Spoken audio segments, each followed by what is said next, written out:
3 quarterfinals game 2 between LDLC and the Istanbul Wildcats. Impressive. Thank you. I thought I managed to get that line out pretty smoothly. I've now kind of ruined it by talking over it a bit more, but here we are, the boys. Initialize. Los hombres. Still here, yeah, exactly. We've got various names for us now. And honestly, I think some praise has to be given for LDLC for not falling into the traps we kind of saw in the group stage, which cost them a first seed spot versus the Unicorn. Yeah, and particularly on top of that as well, to not fall to those shortcomings, really, that you saw from them, as a team which, even though you know the organization, you know the name of LDLC, this is a very different roster. Yeah. This is a team which lost 4 out of its 5 members to the LEC, and Ragnar is still kicking butt up in the top lane on Team GO across the rest of this tournament as well. This is a team which has rebuilt, brought in some other players from across ERLs, and they have absolutely shone together. NLC's got a few players in that. We don't have a team in the quarterfinals. We have to have some. We've got these guys. We've got LDLC though, you know, Kryze, Backlund. But particularly with that in mind, we'll take what we can, man. It adds an extra degree of kind of achievement to what has come out here. And this was a very calm and collected play around particularly vision control and playing around protecting their carries, which you needed to do against this Wildcats roster. You saw the few times they gave an opening, Wildcats nearly found some entrances, but LDLC really made the most of it. And I think Wildcats need to go again back to the drawing board and see what didn't work for them in the draft. They were extremely short-ranged into a Jinx and a battle of other champions that created so much room and space for that Jinx to play. And honestly, I need Parus or an engaged champ, whether it's the Blitzcrank, whether it's a Thresh, whether it's the Nautilus, just something a little bit more proactive. Because it felt like, you said it yourself, Namera, Backlund was having a very fun time until level 7 or 8, was able to keep the Gragas, exactly, only ganked once, kept the Gragas in lane the entire time, because Parus was on that Lulu extremely passive. Well, we'll see whether your requests and prayers are answered here in our draft for game 2. LDSCOL over onto the blue side, and Wildcats over on the red. Seeing you looking at something a little bit quizzically there, Al. Have you spotted something? Yeah, I'm seeing that Malphite ban from LDLC on the blue side. We've seen a couple of teams really like to first pick that. Annie is something which is, again, very kind of commonly on that blue side bans anyway. It's just like, typically when you're looking at champions which are very first pickable, Malphite has felt to be up in the top of those. Ooh, and talking about first pickable, something like the Xayah comes in mind, because Vi has not necessarily been banned, and usually when that Vi is open, it is the first choice for a lot of these junglers when Malphite is banned as well. So right here you're facing, are we banning Vi? Are we banning Xayah? Are we leaving both open, in which case LDLC can very easily, exactly. So once the Vi is down, now you can pick your own hyper carry, whether it's the Jinx or the Aphelios. Jeskla did fantastically onto the Jinx. You have to think of things like the, Xayah is actually gonna be locked in. So you did briefly call out that Xayah as that first pickable kind of option, even if the Vi was up at that point. Typically Xayah's been very good at kind of like that healing back style. But, and the difference between something like a Xayah and what we've seen with a little bit of Zeri as well, the AD carries we see in meta, with Xayah, with Jinx, with Zeri, with Aphelios as well, they hit everyone in the team fight at the same time, which is really, really annoying, because you think you can maybe just, play around just having one really tanky person soaking up the damage. Everyone takes damage from the feathers going through, which means that you need to find ways to get them out of that fight. Going back to the Gragas in the mid lane for Kofte, didn't really work out for the Wildcats in early game. Felt like he couldn't really combo up with Elramir and Parus in that mid-jungle support kind of 3 combo to punish Backlund. They need to do better at that in this game. For all the Xayah first pick has come through, it does feel like a number of analysts have started to say, you know, that Jinx feels like maybe pretty okay into that and into the Xayah in terms of just the range discrepancy you have, of course. Now you've got the Jarvan. You've got a way to get on top of that Jinx and lock her in a cage to try and blow her up. Add in Backlund's LeBlanc, something we saw him get numerous solo kills on in the group stage. Some really impressive stuff with the Ignite LeBlanc. Certainly got the tools to try and deal with that Jinx, while their own AD carry can try and stay alive with that Featherstorm and all the safety that Xayah provides herself with. I feel like the LeBlanc is scary. What's even scarier for Jinx though, I feel like is going to be this Jarvan, so you need an AD carry saving support. But if you're gonna prioritize Kofte's Jayce, which he has picked 3 times in the group stage, and he's done fantastically well on, you might have to say goodbye to the things like a Tam Catch. Now, so this is obviously the adaptation, because in the first draft I was like, oh man, surely LDLC ban away Kofte's Jayce. They didn't do that, and then of course Wildcats picked in the Gragas for Kofte. With Kofte picking this Jayce, we knew this was going to come through, because it enables playing AP topside champions from Destroy. It gives you that AD heavy damage mid laner. It's also a pretty good matchup into LeBlanc as well. LeBlanc, one of the big problems about her kit is that she doesn't have any sustain. She doesn't have a particularly high HP pool. If you land a good shock blast onto that champion, Backlund could potentially lose some some of that ability to play around these poke-style team fights as LeBlanc. And this is where I start wondering, does this Gragas end up playing it in the jungle? Because Elramir has played the Fat Man before to his success. He has an AD mid laner which pairs up really nicely with the damage profiles as well. And you can very easily punish that LeBlanc early on once he has used a W to trade with the Jayce in the mid lane. Also, top lane pools, they've not been touched yet, to our knowledge at least. So they're going to be getting trimmed down. That sign was a huge problem for Bao to get through in game number 1. I'm not surprised it's getting out of the way. The only other huge problematic tank that remains is Ornn, which we don't necessarily see too often. Fallen out of the meta quite a lot over the last few patches, and honestly, can I interest you in our Lord and Savior Cho'Gath? You say that, but there has been just a hint of that somewhere out there. Broken Blade nodding his head in agreement. Thinking about going for the blind Gnar, which does leave, as kind of semi-expected, this kind of last pick for Parus. Maybe you get ourselves something spicy for that bot lane. What's not expected is destroy on an AD engaged champ like Gnar. He's played exclusively and only AP champions in this tournament. So it's extremely mind-blowing that out of nowhere he pulls this out, but the rock solid coming in. We're talking about tanks. Well, Kryze found another one. Yeah, and Gnar is actually fairly okay into that Malphite, because you have some mixed damage. You do want to get an early advantage and then stick with it. Now, Destroy, he hasn't played the Gnar at this tournament. He did play it a fair bit through spring. We're just confused why they've been sticking to the AP, and now why are they only going back to it at this point? Oh, I don't mind that. Blitzcrank, though, let's go change the conversation over towards that, because the hotshot rookie come MVP of LDLC in that support role, Zoelys, picks up that Blitzcrank, and that is very nice into a lot of these champions, which can get picked off and burst out. You need beef. You need beef if you are Wildcats right here. You need something in the front line, something that will potentially eat the hook for you, because every single member on their roster currently is playing a squishy champion. Blitzcrank, Zoelys will be more than happy gripping any single one of them in. This is where Parus locks in yet another Thresh champion. Finally, we might see a little bit of that proactivity in the early game, because I'm looking across the board for LDLC and I'm seeing again so much space control for their AD carry. The feathers, Jarvan, Malphite creating space, hooks. If you hold on to that hook, enemy team will never walk into you. On the other side, we'll say that the Wildcats have stronger lanes, I think, particularly in their solo lanes, than they had in that first game. Jayce, particularly because it's Kofte's Jayce as well. You take one good trade, maybe Backlund starts getting hemmed back in lane. Destroy early lane on that Gnar can be very dangerous against that Malphite, which means that Elramir will have a little bit more ability to get around the map. We already talked about Parus being on a tankier champion, or something a little bit more Thresh-like, or something that can roam out on the map. This is a stronger early game, a stronger ability for Istanbul Wildcats to get themselves on the board. I think eyes on both of those support players. Zoelys, this MVP from the finals of the LFL, a player that's come up from Div 2 and has kind of surprised in a really impressive way over in that most difficult of regions to play in. But Georgia, your prayers were answered. Parus gets themselves on a better roaming champion, and who can make the better hooks happen, really, isn't it? And I think TCL as a whole really need this. They really need to see their best players on their best champions, on their best performances. This is the #1 seed from the LFL they're playing against. This is the most dominant region in EMEA Masters, and the TCL coming in from playing Worlds teams, MSI teams, they need to shine right here and show what they're made of. I just want to make a little bit of an introduction as we walk into Game 2 versus LDLC and Wildcats. So, Wildcats have traditionally stuck to fully Turkish rosters. Oh no, Kryze is providing the vision right here. Intro, huh? Story time. Interrupted, maybe? So Kryze can provide the vision right here, and Zoelys will go with the grip, or Backlund can actually W over the wall. Ooh. Okay, they won't take... Okay. Back to story time, guys. You get to story time now. We all got a bit nervous. Take your blankets. It's like choose your own adventure. Go on. So for the past 2.5 years, they've won 4 out of 5 splits. Wildcats. This is why they're the people's favorites and have traditionally had full Turkish rosters. Only this year have they brought in Destroy and Bao, their 2 Korean imports, and they actually dominated the league with them. Feels like that's kind of following on in the footsteps of some of the great teams from the TCL as well. Remembering back to, I believe it was Worlds 21 of, oh, it might have even been 2020. The Supermassive Super Team, which of course had Kakao and GBM. That was a really fun roster coming out of TCL.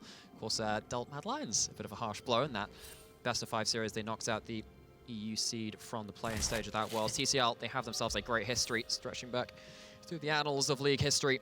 Hey, they can do it again. They cannot count number one seed from you. Yeah, that comes Just to in a pass. different tournament, man. Get it back into these lanes, though. Some of this vision was once again traded up. Elramir is going to hop over the vision from this one. Not going to finish off the red buff just yet. Going to go Raptors up to these Krugs and maybe delay LDLC's knowledge of Elramir's path. It was, for the record, GBM was the coach. Oh. Balulu was the mid laner. So GBM was still on the team, but he was in fact the coach. I went to go check that one up. I was like, I feel like there was something missing with that one. That's what it was. Good old Balulu. But of course, we're a long ways from Worlds, a long way from Shanghai where that one was held. We're here instead in Europe. The Turkish editions are trying to figure out exactly how good they are relative to this massive powerhouse of the formerly EU Masters, now of course EMEA Masters. As my days, Parus. Inches away with that hook, and a tight first game, even if LDLC began to edge it out as the game went on. Oh wow, I literally just want to talk about top lane. Thank you very much, observers. Good timing.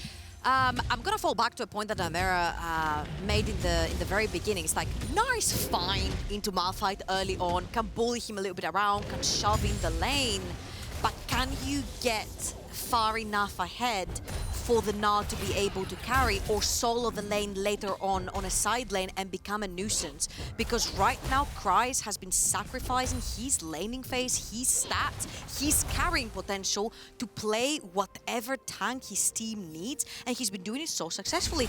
Destroy stats, we saw them earlier, absolutely insane. 1.1k gold ahead on average at 15. He hasn't been able to pull this off against Kryze yet. This has been mirrored across a couple of regions, though, about this conversation about, you know, how much can you provide to your team while giving up that laning phase. Particularly in the LPL, we had Bin versus 369 have a very similar kind of dynamic. We had someone who was playing for the team, playing a lot of Sion, a lot of Gragas, Cassante, stuff like that, and then someone on the other side playing the Gnar, Fiora, things like this, which want to get ahead. Zoelys has the Oh my see it days. out. Man, that Jarvan flag is such an unfair vision tool, but particularly looking at this, you know, this topside advantage needs to be significant to justify this pick before the Malphite starts outbattling. Agreed. And you have, of course, got the ability to maybe play a little bit of a split push threat and be a slightly safer option in some of these very scary pick combos between a Jarvan and a LeBlanc. And Gnar will give you some of that. He does take a turret shot there, a little bit disappointingly, I'm sure, for Destroy.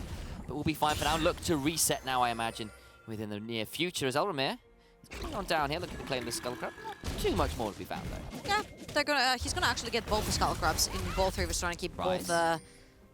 Wait. What could he get here? He starts clapping on down Destroy. Malphite hurts, man. Yeah, look, he's just going to throw some seismic shots. Just throwing rocks at him, Maui.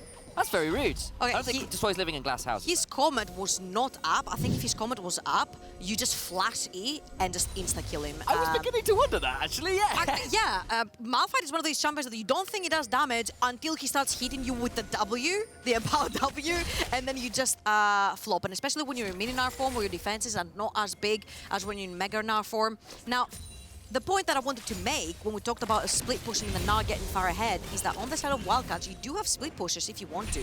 Two of them, in fact. You've got the Jayce and you've got the Gnar. I just wish Elramir would find some creative ways to get these ganks around that mid lane and top lane to try and get his solo laners ahead. We'll say into this composition, Kofte, great Jayce player. Kind of sucks trying to split push his Jayce into like a Jarvan and a Malphite that can fly in from absolutely anywhere.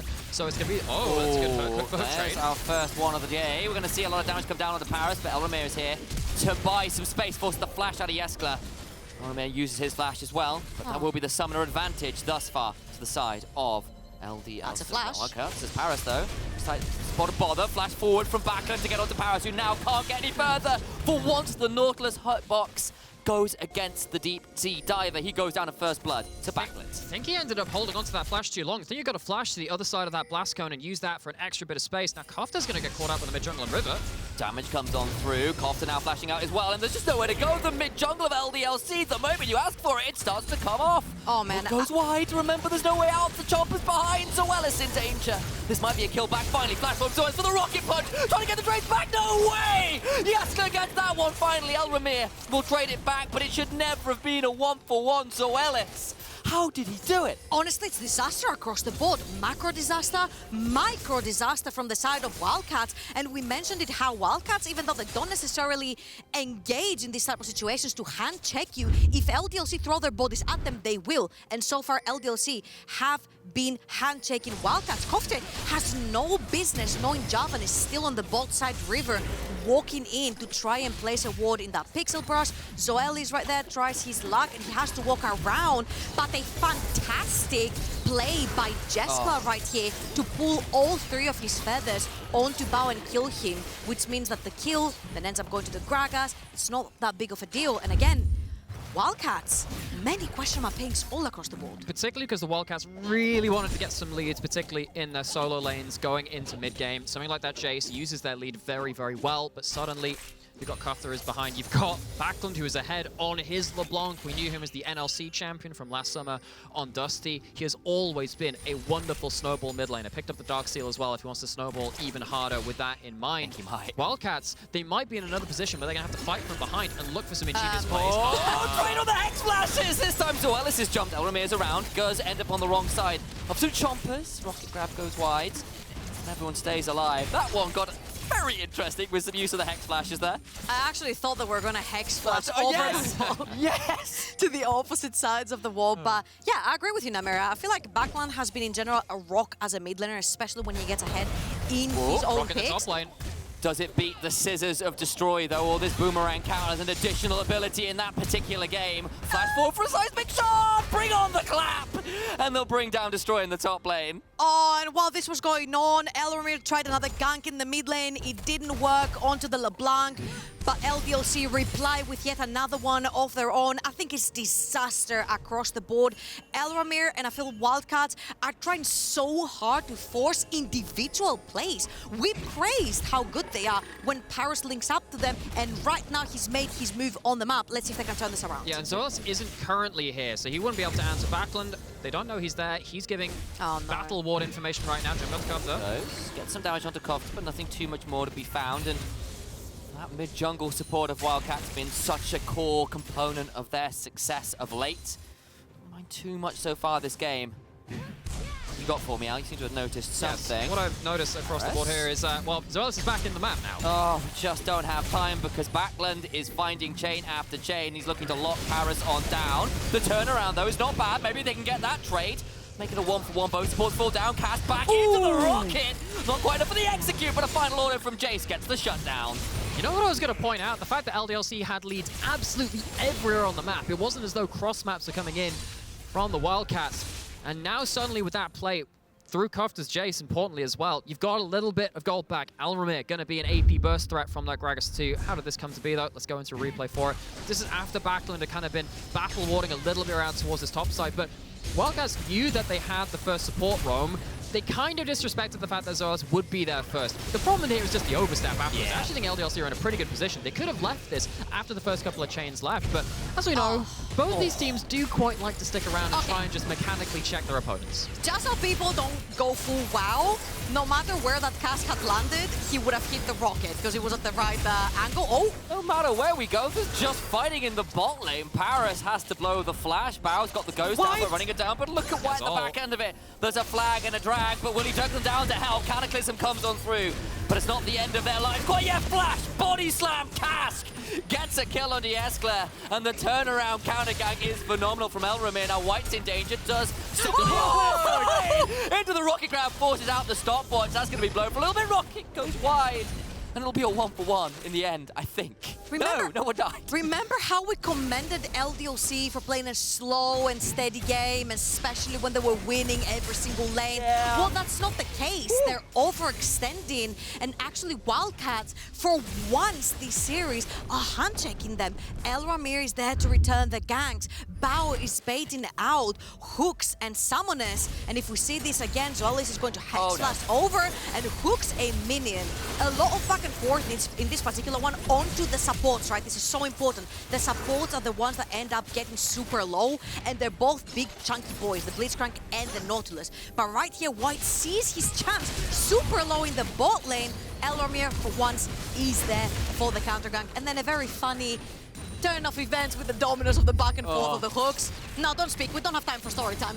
Story time. Parus maybe looking for some more. Zap goes wide over by the blast cone behind the dragon. There's more of a fight. The cast comes out for Elramir. Just about gets over the wall, but there's a flag and a drag and a dead Gragas. Both of these teams are just hands-checking each other. First game felt like things were a little bit more conserved. LDLC were like, oh, we'll play around our range. Things will be a little bit more tight around the objectives. We'll play around that. Not in this game. Everyone wants to get off 2 gold leads, 2 advantages. And as it stands right now, Wildcats are starting to fire back. You know what's really cool? It feels like both of these teams went into this game saying, we're better. Screw it. Yes. And this is really fun to see because the whole hand-checking situation comes from you knowing you are better than your opponent, therefore you're gonna take the skirmish, you're gonna take the fight, you're gonna take that one step forward. And LDLC and Wildcats have been both doing it and getting punished by their counterparts. Now, of course, if we look across the board, the only beneficiary, big beneficiary across the map is going to be Zoelys on that Blitzcrank. With more than 400 gold lead. Which is not that scary yet for Wildcats. And this was, as we were saying, after what looked like a pretty consistent lead in every lane. The fight back from Wildcats has been good and has brought the game back to less than 1,000 gold apart between these two teams. And we've got one dragon that's gone down. The Herald hasn't gone down as yet, I don't think. And we're left with a game state that's been very back and forth at this point. Elramir maybe looking to punish off Backlund, but he's swift enough with that retreat to the distortion. He's able to get out safely for now. And first items beginning to come on through his Backlund. Once again, playing with my heartstrings a little bit there by hopping forward when Parus was around the corner. But you see how now Parus is unlocked around the map. You've seen that Nautilus permanently roam. Now Backlund is trying to bait because Zoelys is on the other hand side together with White. And we've got a 3 versus 3. Well. Okay.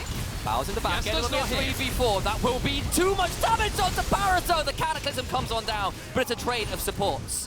White gets on out to safety, but even with the man advantage, they don't get more than that 1-for-1, and that gives free time to Jeskla in that bot lane. Exactly, you have to pay attention to the... Whoa, that's an all attack, clearing the minions. Just going to clear the minions. How much more will Kryze look for? Begins to get down a few more of those claps and throws down a seismic shard, but the end of that one for now. Ultimate popped and wave cleared. Yeah, this is a really kind of strange... Oh, that's going to be a burst combo. Never really time to have a conversation. My god, the damage! Flash forward for the Dragon Strike. Will only get the kill, but it's a 1-for-1 as the mid laner picks up the jungler in trade. Man, I told you, no time for story times. You can't analyze here. Yeah, because what you're trying to see here is the reason why Wildcats are continuing to go for these plays is because Wildcats throw their kind of hat into the ring and say, we're going towards top side of the map to try and get ourselves Herald.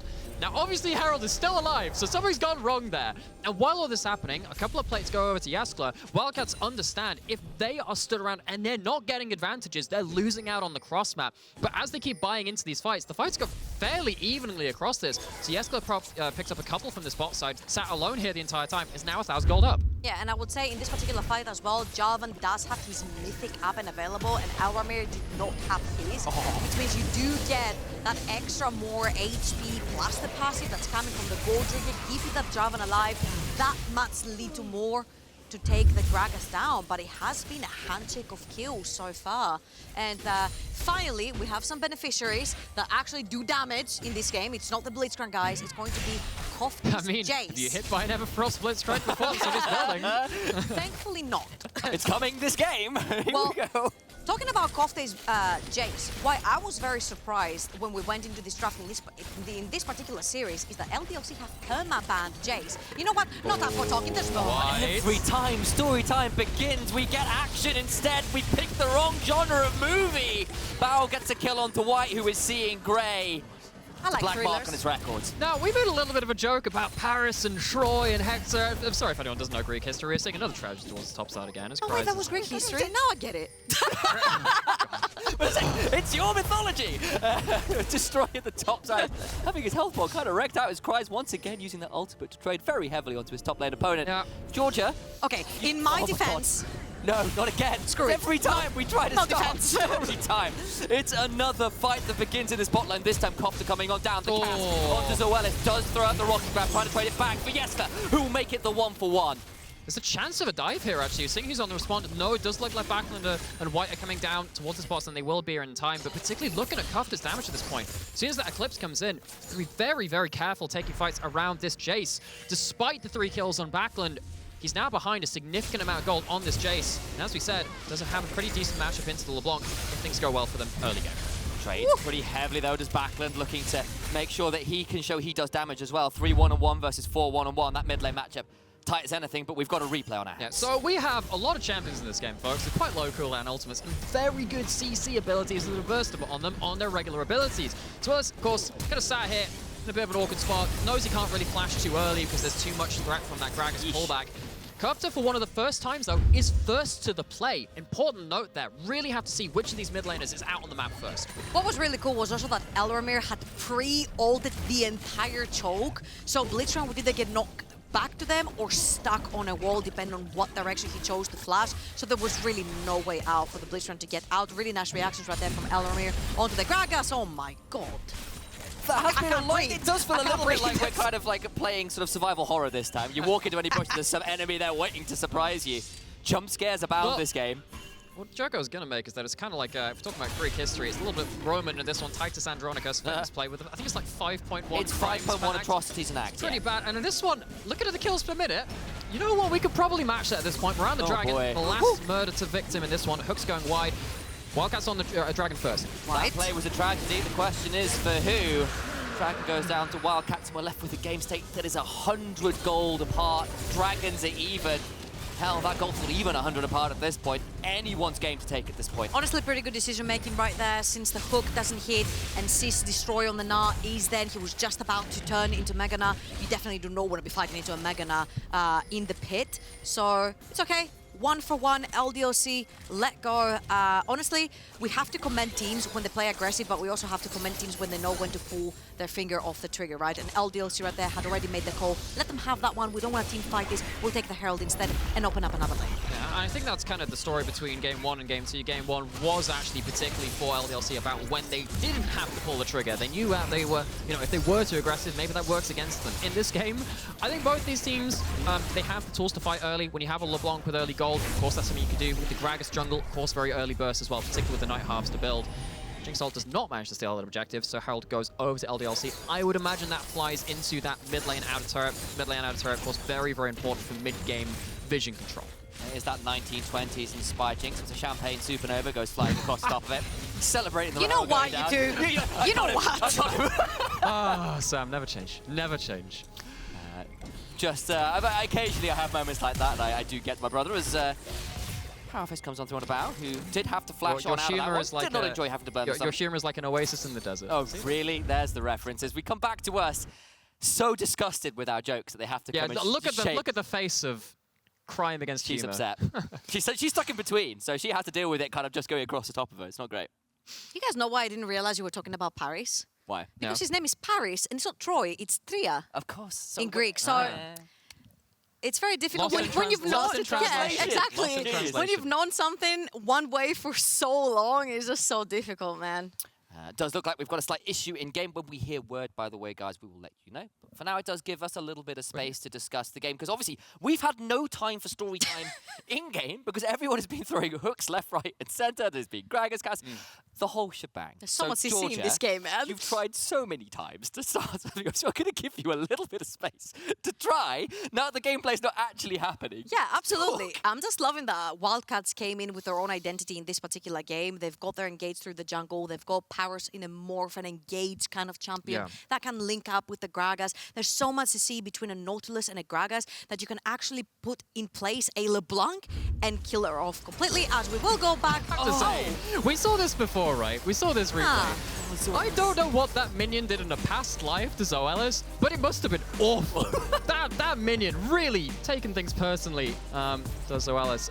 But when you have these champions with, again, really powerful basic abilities, it means that you're just basically always ready to kind of pull the trigger, which is a big difference from that first game where it felt like Wildcats really struggled to match the range advantage that LDLC brought against them. I really like that both of these teams have understood the tools which they have to bring to bear, and from an entertainment perspective, I really have enjoyed that both these teams have been willing to put the chips on the table and say, look, I mean, you kind of said this earlier, we're better than you, we will outplay you. That is very entertaining, to say the least. That's really cool to see as well. And also, I have to give credit where credit is due, because in the Unicorns of Love games that LDLC played against them, they were just unwilling to press the trigger, to get in. They had 5 champions, all with engaged tools, and they did not use any of them. Right here, Kryze has been playing extremely aggressive on the 1 versus 1. Mid support and jungle have been linking up for LDLC, and Jeskla has been doing his damn best to take that bot lane tower on his own. Every single, what's it called, cog in the machine is working perfectly. Well, and as they're gearing up for another mid lane standoff, because everything around here, again, every time you see 3-4 of these different champions around the mid lane, there's the chance that just a skill shot thrown out. As we've seen, both these teams One too many.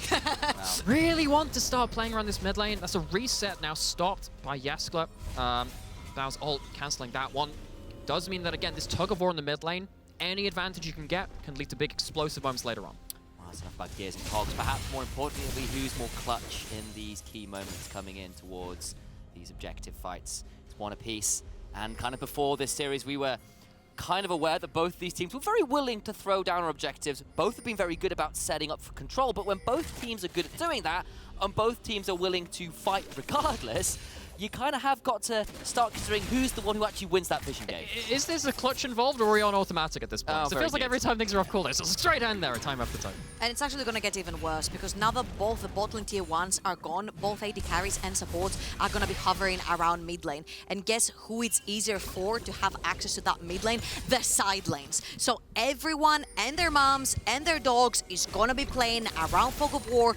You mentioned as well, Nightmare, so many hooks to throw around. So if you're not careful and you get gripped first, your team loses the fight. Sure.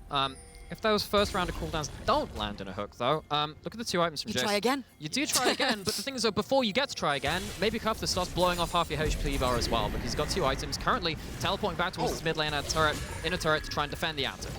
Eyes on this. Oh, the teleport behind is pretty good. The cask is fantastic as well. Zoelys goes down, Elramir down to half HP and destroys the backline. Looking to get towards that Gnar. Backlund over the wall, does not find a pick, particularly White. Will flag and dragon buy some time, and those are some very long-range feathers to disengage. Kill comes down, teleport is popped, and it is Wildcats that come out ahead, having sprung the trap with that ward in the mid lane. Very important thing to notice is the fact that Baron is alive in these kind of fights. I think the LDLC are very lucky to only lose the one person. They're going to lose the mid lane out of turret. Sure, that's going to be a loss for them as well. But if they lost Jeskla in that play, that's Baron with it. Also, really cool stuff right here from Wildcats. Instant TP from Kofte into this fight. Not only does it save their tier 1, but because they get a kill in return, that means they're the ones that are going to take down that mid lane tower that we've said is so important for that mid-game vision. Now, of course, with 30 seconds on the clock for that reset, Backlund is still sitting in the top lane with Ignite, no teleport, which means it's going to take him some time to get towards that bot side of the map to get vision together with his team. And talking about vision, let's look a little bit at where the vision in general is for both teams, because if you look on this side, it's all Wildcats vision towards the bot side of the map, covering the dragon, but LDLC seem to have their eyes on the Baron instead. Don't got the hook as well. River, you'll go for this instead! They had it in the top side, and the attempt to cover the Baron cost Parus his life, and now LDLC are the ones, despite not having vision, have the man advantage and can go down towards that dragon. Well, they had the vision on that top side, and Wildcats, serious mistake, I feel like that, because they're playing around the area of the map they don't have vision on. Dragon has spawned. I know that you don't want to let that Baron get snuck under your noses, but they weren't in place to respond to something like a hook coming over the wall. Now they're down as support. They don't get the dragon. They lose vision around that side of the map as well. And Jinx not going to steal it. Big moment-to-moment misplay by the Wildcats. But this is a known technique that a lot of Korean teams are actually using. When you do not have the vision where you want it on the map, but you know you are stronger as a team, you move towards the other side of the map, which forces the enemy team to drop their wards and vision there. Therefore, if you get a pick, or if you're faster on the rotation, you can get to move where you initially wanted to, and that's exactly what LDLC did. They hooked Wildcats towards the top side of the map, dropped their vision there, and once they got the pick, then they moved to the initial objective, which was the dragon takeaway. See, the game is very close, but Kofte and Jeskla both looking very strong in this game. Particularly Kofte as well, on his Jayce, the champion which he's gone towards so many times and gotten so much success with so many times, has a hell of a lot of gold to bring to bear. And he's also been a very good team fighter on this Jayce. That's something which is not, I mean, this champion is very good at that poke battle, but can do so well in that hammer form. Man. Watch out. Everyone knows every time it's on cooldown. Yeah, watch out for Kofte. He can get into melee range on this Jayce. He's had some really good burst combos throughout EMEA Masters so far. Destroy on this bot side of the map, hammering on that bot side in a turn. You know how you mentioned the Everfrost as well? One thing that is not being mentioned enough is the fact that, Kryze missing ulti right there. Very nice jump away from Destroy. But I just really like the fact that it provides so much mana to Blitzcrank. Blitzcrank hook costs so much mana on the champion that especially towards the earlier stages of the game, Do you reckon I should have a whiteboard behind you at this point? Here are the mana stats we have for this item. I can do some like interpretive hand movements. So if we break down Everfrost... Yeah, I can make down like another PowerPoint on Everfrost. Oh my days, stop. How it's actually good for Blitzcrank. So I really like the fact that when you get that lost chapter, you can easily then start throwing hooks right, left, and center because you have that much more mana and mana regen to try and throw yet another one. So if you first don't succeed, just try again. Because you've got the mana. And build Everfrost. Yeah, build Everfrost on every champion all the time. Thank you, sir. Except Ahri. Thank you. Thank you. See this? She gets it. I just like, poking the buttons, frankly. It's great. Ahri's for Putrefier. Oh, no, not again. No one is for that item anymore. But of course, we have a couple of issues which we are sorting out. So you get to see our lovely faces for an amount of time before they get sold. Yeah, it's a brief intermission in the madness that we've been witnessing. And I kind of maybe do want to bring us back to that little sequence again, because you broke it down really nicely about the importance of the vision control, but also the importance of being able to drag people out of their forts that they've set up, those strongholds of vision. And of course, Wildcats, not as much as I think it could have done, but the dragon went down. They're summoning their own teleports in for potentially a little bit of a Baron bait of their own. And particularly look at this vision again that we're seeing coming through, because last time we stopped off, let's another hook. No talk about vision now. Forces up the stopwatch on Elramir. Just get Everfrosted afterwards by the Blitzcrank. Destroy nearly at Gnar. Cast onto Zoelys, taking solo flash over the wall. Big damage from Backlund, but he's knocked up. But is he going to be knocked down? Is more the question. Back out goes. Gnar of all time comes in. Jeskla tries to train some back though and makes this one a pretty even fight for now. The feathers get pulled back. Kryze stays alive. White is in the middle of three though, stuck under his own tower, trying to get out to safety, but cannot make it happen. Jarvan falls. And the Prince of Demacia is dead just before Mage Seeker comes out this evening. Talk about timing. Oh my word. Wildcats get hooked at the first port of call in this one skirmish, but it's still Wildcats with the vision advantage. That hook is a bit of a... I'm trying to remember if that was blind or if not, it was while they were clearing this pink ward. So this time, we actually see the Wildcats in position to respond to this as the hook comes in. Great stasis coming in from Elramir. Means that they can take another crack at this fight. The hook's on cooldown now. That's not coming out again. Despite Backlund getting a huge amount of damage onto Kofte, which puts him basically out of that fight beyond that point. That's a hook you didn't want, folks. Yeah, honestly, it felt like Destroy was not necessarily included in all this fight. I'm like, you've got Gnar, there's people on the choke point up, there's people on top of a wall towards that mid lane. Do something, like do something. And apparently, Zoelys did it for him.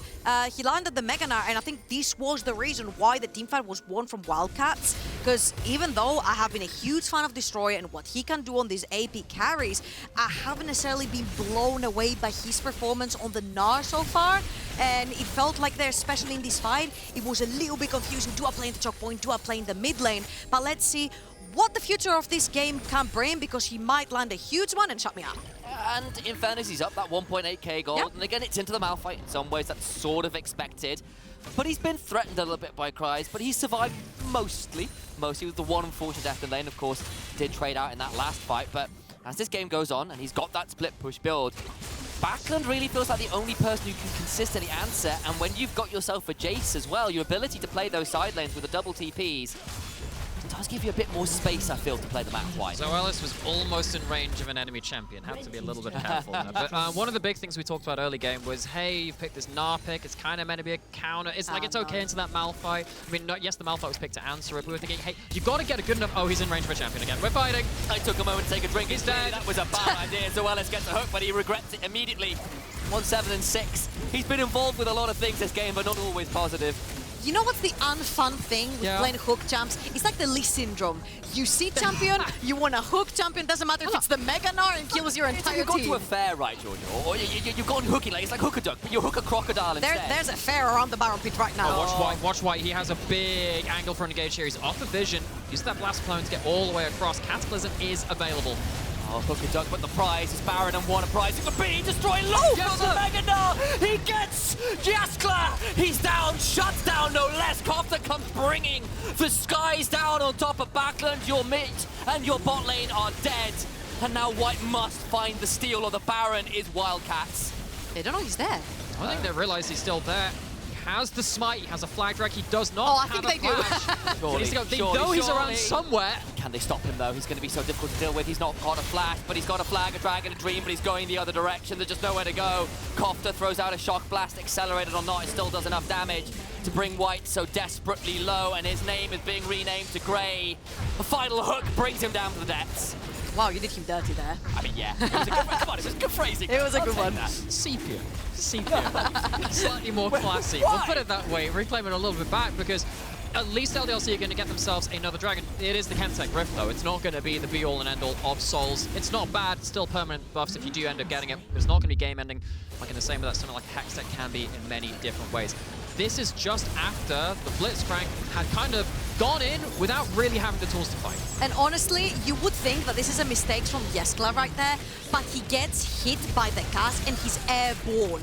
While you're airborne, you cannot use your ultimate. So you either flash or ult the barrel, or you're instantly dead, absolutely. And I've learned from a few pro players that I've talked to that if more than one person are flanking, it's no longer a flank, boys, because they can turn on to that one person, pick them apart, and then continue picking apart all the people flanking from different directions, and that's exactly what Wildcats And also, it just doesn't help that you're fighting in a 4v5 anyway. You're desperate at that point. Backlund, probably in a desperate spot too. Danger gets knocked into the wall. The rocket brings down the rest of the health bar. Destroy beginning to fire on all cylinders with those ults. And how different now is this from game one? Wildcats have arm wrestled their way into the lead in this game two. LDLC felt like they just kind of stamped the life out of game one when they got a lead slowly but surely. Wildcats skirmishing their way into their own dominant game two. And it looked so good in the early game from LDLC. They were so snowballed. They had leads in every lane, and Wildcats come back with a vengeance. The LFL first seed being put to the sword, frankly, in this mid and late game by the Turkish representatives. We were still trying to figure out where the relative strengths were of people as Zoelys lands a hook, gets the stopwatch out of Parus, but the turnaround from Elramir will not let his support go quietly into the night. The feathers get pulled, Destroy gets destroyed, the Cataclysm comes down, and it's a 3-kill win in favor of LDLC. Get the tower and get the heck out if you're Wildcats. Bao stayed true to the objective. I think he's like, guys, we've got the Baron. We didn't come for kills. It was Zoelys, of course, that started this particular fight, right? And they had to fight back.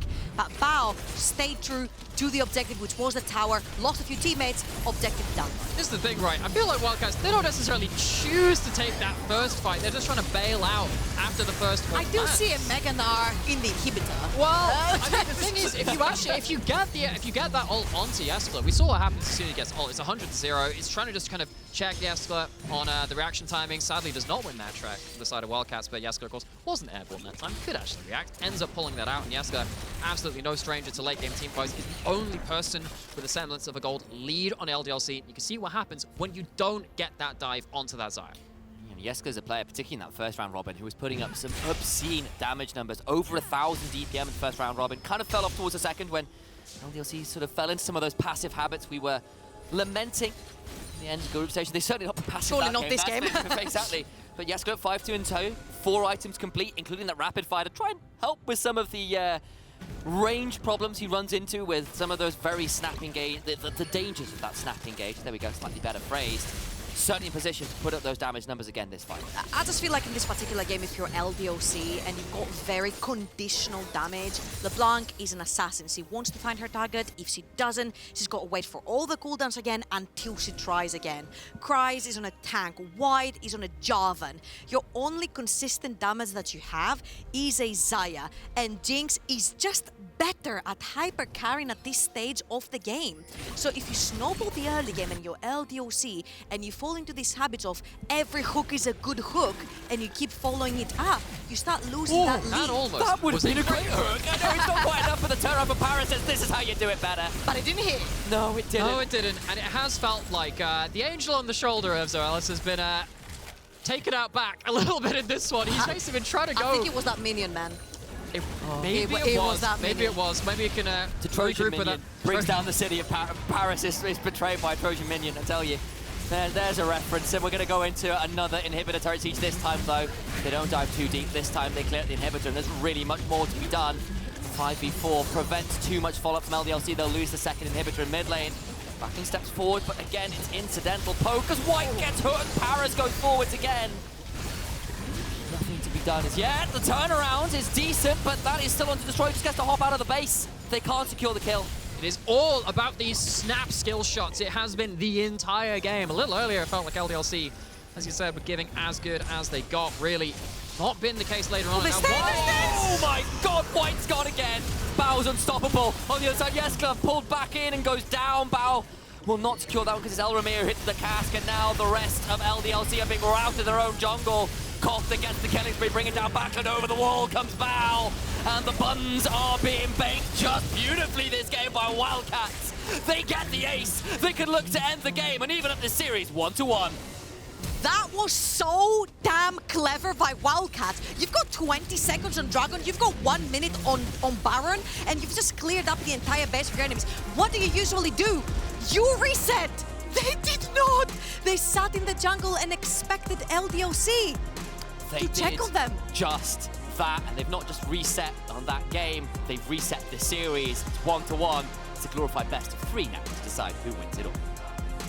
And now, we were definitely talking about how, you know, this series was meant to be like the first chapter in the book of TCL versus LFL. The fans have had a lot to say about these teams. These are very popular teams with so much history, despite the fact that both of these orgs have been through rebuilds. They've brought in new players. They've found new successes with new players. The fact that we've had 2 of these games where both teams have managed to show off very different skill sets, it's starting out to be a pretty good chapter in this book of rivalries. And I'd just like to see some restraint coming in from LDLC. We talked about they were a little bit too passive in the first game, but it worked because they were expecting their opponents to throw their bodies at them.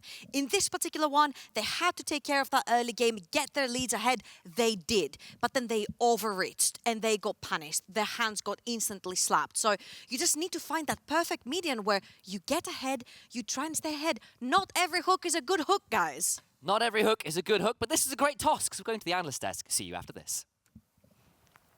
Wildcats find a way to equalize the scoreboard 1-1 for both of these respective regions. I mean, we knew this was going to be a banger. So far, it's living up to the expectations. But let's start off with the draft. Let's start off with the fact that, indeed, not every hook is a good hook, and you don't always actually want to take them. Yeah, I actually feel like just straight from the early draft phase that came out, I would actually have favored LDLC with a lot of the picks that they actually had coming into it. I was super happy to see the Malphite into a composition that was built around 80 threats. You saw Gnar, you saw Jayce, you saw the Jinx. I thought to myself, this is great. Having the fact that you got some good disengage with Jeskla on the Xayah, you get some Backlund on comfort with the LeBlanc, some skirmish in the early game, something where you can actually play with tempo. And I thought we saw that a little bit. On the side of Wildcats, though, a lot more scaling, and I'd say a lot more risky as well, going for that scaling aspect when you saw what you were playing into. But inevitably, it turned out scaling was just the name of the game as well between these 2 teams. Yeah, you know, I feel like you just make an excellent point. In this kind of context where these comps are going up against each other, you would expect that LDLC would be able to not only execute, but just have more pressure to be able to close out with what should be expected wins in the solo lanes, and then using the pressure of just Blitzcrank existing. But it felt like, to me, Wildcats, you know, we kind of asked, maybe we see a swap over from an Enchanter to an engaged support just for the simplicity of execution. And it felt like when it actually got to the mid-game where things got scrappy, that helped them out a lot more in terms of just getting locked down and set up. And once LDLC, you know, they don't necessarily snowball this early game lead, which in theory they should be getting. Malphite is individually winning his lane. The 2v2 in the mid jungle is one where you should be able to abuse the Jayce. It's kind of easy to play out with Shock Blast, with Rockets. There's a lot of range at your disposal with non-committal, but also committal engage to widen your options here for Wildcat, and they used it excellently. Yeah, we spoke earlier before we even got into this game about Backlund and how much we actually want to see his presence from that mid, rotate towards the bot side, help your jungler out. And we've seen that from him this game round. We've seen LDLC step up to the plate, use that draft beautifully at the early stages. That's the thing, because like we actually got something we were lacking in the first game, which was mid lane movement out of Backlund. He came around the map, he was looking for kills in the early game, and he found them in the small skirmishes as well. Yeah, just kind of anywhere he went, there was kind of blood. And I think just the supplementing draft around it, Jarvan Jarvan loves early skirmishing, Blitzcrank loves any opportunity he can to find hooks, and Backlund was finally actually involved in this early game compared to the last time around where I felt like he was a bit of a mid lane prio bot, but then wasn't using it to go anywhere. This time, actually utilizing that pressure he had. Excellent. Yeah, but that's the thing, right? Because it was not just Backlund getting ahead. While this is a 1-for-1 in the end, it's still you killing the enemy AD carry. Then they're going to be losing some CS. Jeskla is going to be in a position where he can pick it up. And on the top side as well, you are getting kills as well with the setup from Kryze. Every single lane in LDLC in the early game got a kill, got a lead, got something to play for. Yeah. Exactly. It's just like this kind of setup. This setup should not really be playable in the early game for Wildcats. I can't really like emphasize that enough, to be honest with you, because the go buttons are there for LDLC. The lane matchups just feel really rough. But again, I feel like if you have so much scaling and range, and you know, or you're playing against that much scaling and range when you're the ones that have kind of this pseudo dive, when you've got Malphite and Jarvan, it kind of turns into a dive comp, right? It feels like you can't really make the kind of mistakes that LDLC were, you know, giving over to Wildcats, that kind of space and freedom to do what they ended up doing on the turnarounds. I also think a lot of it then came down to, okay, I remember one of the Drakes where they started up the Drake, then Wildcats comes around, they fight back control of the Drake, and what do LDLC do? They just stand there and look, and there's a Herald on the top side you can play for. There's still camps you can take away. There's so many cross maps you can go for. But it's not only that. It's also the fact that you're a team that gets ahead in the early game, and you're not playing to continuously look for picks, to continue to accelerate your gold lead. And then again, you pair that with the fact that a lot of the team fights that you played out on LDLC could have been won if they were not misplayed. Jeskla multiple times forgot to use his ultimate, forgot to use the flash, and when you're an AD carry, those are not mistakes you can afford, specifically not in a quarterfinal. So Wildcats completely just punish that, and once you get a reset on Bow on the Jinx as well, the rest of them just cleans up. Another one's the hooks from the Blitzcrank on the tower where the Gnar gets a 4-man Gnar. These are the small mistakes that you cannot afford to make if you want to win the games. It also brings the question of the small mistakes that Wildcats have been able to capitalize off of. That was more towards mid-late game. Whereas on the early game, it very much felt like LDLC was under control. We've even seen instances where Wildcats have a 4-man collapse onto 3 people, and it's still going to be a 1-on-1. So regardless of this fact, is it like someone sitting and calling me like, yeah, guys, we got it. We're going to scale. It's okay. I genuinely feel like the scaling aspect of this matchup between these two teams will matter a lot, because it's exactly like you say, even though you get kills, it's a trade-off, and then nothing really happens on the map. Yeah, it's such a frustrating position to be in, I think, on both sides, because then you start to like kind of get inside your head. You start to like kind of have these weird draft reads. Well, okay, you know, we've had 2 times in a row where scaling just seems to be kind of the better option here. But also, I feel like for Wildcats, looking at, you know, the game 1 versus the game 2, I wonder if in their heads they're now going to be thinking, well, what if we just kind of go towards skirmishing as a whole? It seems like LDLC don't necessarily have the level of execution right now today to actually A, match us, but B, actually outhands us in a way where we're going to lose loads of objectives off the back of it. I think there's a lot to sort of zoom out on and think about if you're Wildcats. I think for LDLC, generally, it seems like a bit of a discipline issue. Okay. So I feel like the gameplay aspect side of things, the execution, yes, there's some micro things going wrong there, especially on the side of Jeskla. But I think a lot of it is more to do about, you know, the overall team decision making that's actually happening on the Rift, and whether or not there needs to be some level of adjustment to not be necessarily as aggressive as it has been. Yeah, and speaking about the overall decision-making as a collective on the Rift specifically, the Baron fight, that felt like a very big turning point in this game where it just went like LDLC favored all the way for Wildcats. Yeah, and I feel like there actually was a moment where it could have been played around. Good damage on Parus in the early game, but then the CC lane comes through. And it's a bit unfortunate. Jeskla does get knocked back by the cast, but this is where you need that Gale Force, you need that ultimate, you need that flash. It needs to be used differently. And then with White incoming, or White rather, sorry, White in different player, White still around here, there's just no way you can actually steal this. They sniff you out, they get the Baron, and they still get away with all the objectives. So it feels like, once again, execution is something that falls a little bit, but Wildcat, just better team fighting, better setup, and the turn they get on the Baron, good planning in that moment. Yeah, when it comes down to the execution, as well as the fact that it felt like a little bit disjointed from the side of LDLC towards the half of the game, when we have to pinpoint potential 1 or 2 mistakes here that we want to see fixed in the next game for their sake, what would that be? I think, again, it's just the issue of the consistency of the discipline, right? Because I think LDLC have definitely shown us that they have a pretty good understanding of what their tools can do, things like the Malphite, the Jarvan, and in this case, the Blitzcrank on many occasions. I feel like even though Zoelys had, I think Georgia put it quite well.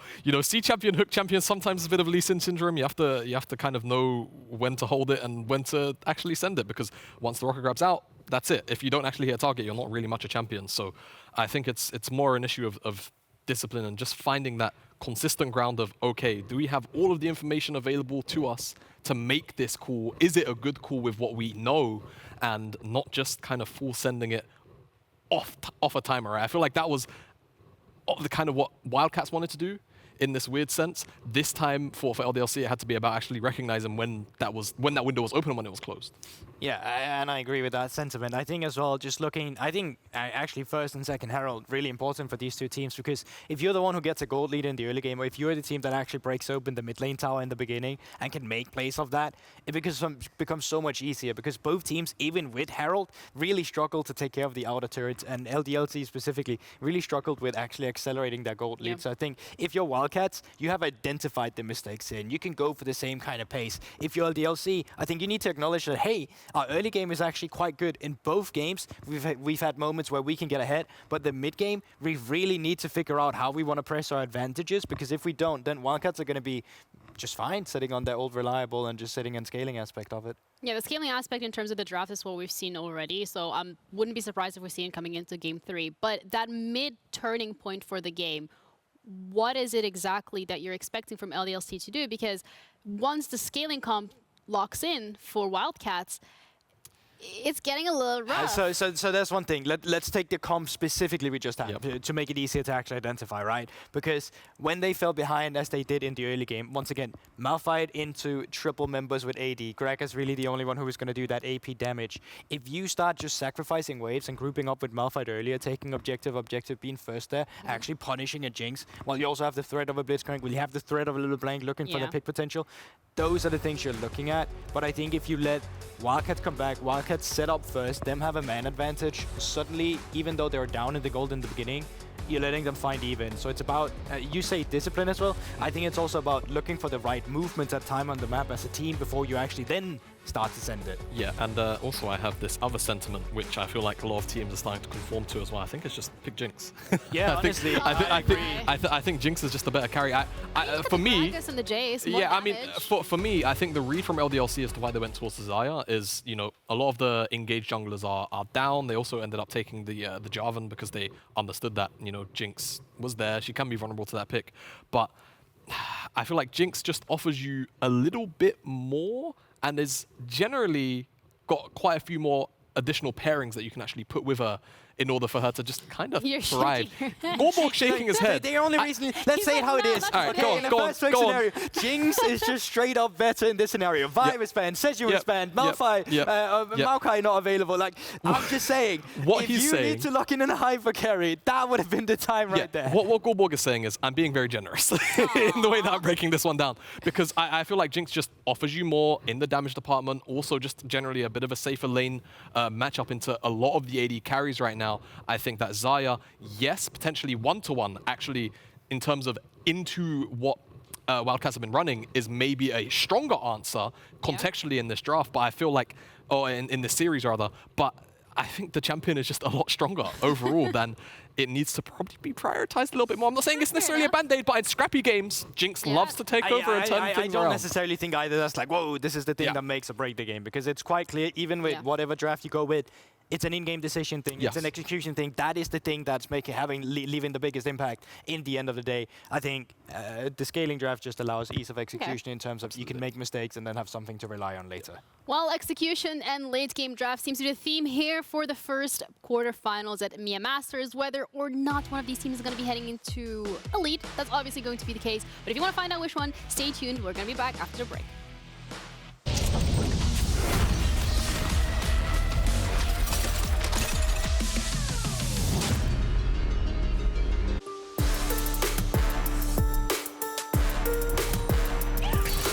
Gets a second kill in the bot side. Top lane, SD about to dismount a marquee on this Shamrock Malphite. Oh, he's queued the wrong way. About to do so much damage. He's queued the wrong way. Oh my goodness, he's unfortunately down the blood. When you bring that He's forward, under the pressure, oh my god! He's just clapping him on down! My god, don't get the kill!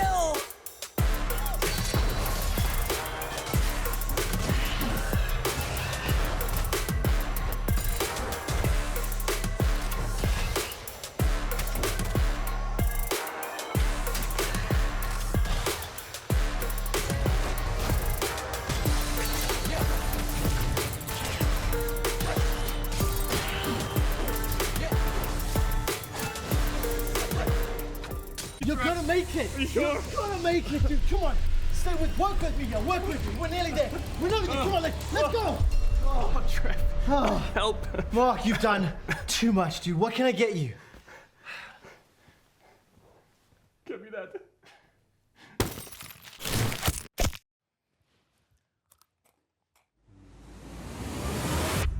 Even the biggest champ needs a break. Are you guys being weird again?